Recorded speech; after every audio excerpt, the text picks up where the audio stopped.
বাংলাদেশের রাজনৈতিক পট পরিবর্তনের পর আজ এক ঐতিহাসিক মুহূর্তের সাক্ষী হল রাজধানী ঢাকা। ত্রয়োদশ জাতীয় সংসদ নির্বাচনে বিজয়ী বিএনপি সরকারের শপথ গ্রহণ অনুষ্ঠানে দক্ষিণ এশিয়ার শীর্ষ নেতা ও উচ্চ পর্যায়ের প্রতিনিধিদের মিলন মেলায় পরিণত হয়েছিল জাতীয় সংসদ ভবন। তারেক রহমানের নেতৃত্বে গঠিত নতুন সরকারের এই যাত্রায় প্রতিবেশী দেশগুলোর এমন স্বতঃস্ফূর্ত অংশগ্রহণকে কূটনৈতিক বিশ্লেষকেরা অত্যন্ত ইতিবাচক ও শক্তিশালী আঞ্চলিক সমর্থনের বহিঃপ্রকাশ হিসেবে দেখছেন।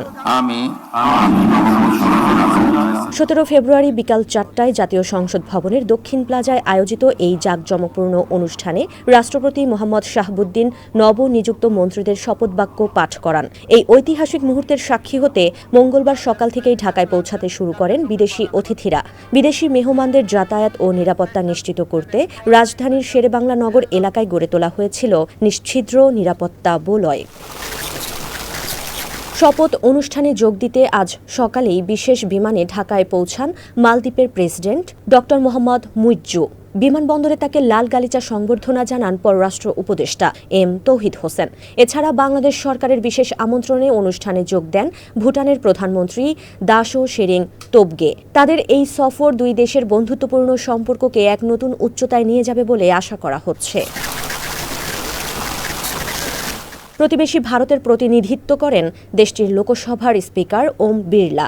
ভারতের পররাষ্ট্র মন্ত্রণালয় জানিয়েছে, এই অংশগ্রহণ দুই দেশের জনগণের গভীর সম্পর্ক ও গণতান্ত্রিক মূল্যবোধের প্রতি তাদের অঙ্গীকার পুনর্ব্যক্ত করে।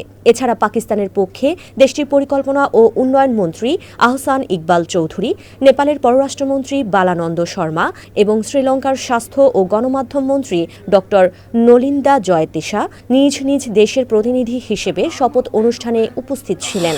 অকৃত্রিম বিশ্বাস ও আনুগত্য পোষণ করিব। কূটনৈতিক মহলের মতে, নতুন সরকারের শপথ অনুষ্ঠানে দক্ষিণ এশিয়ার নেতাদের এই ঐক্যবদ্ধ উপস্থিতি কেবল আনুষ্ঠানিকতা নয়, বরং এটি বাংলাদেশের সঙ্গে প্রতিবেশী রাষ্ট্রগুলোর ভবিষ্যৎ সহযোগিতার একটি স্পষ্ট বার্তা।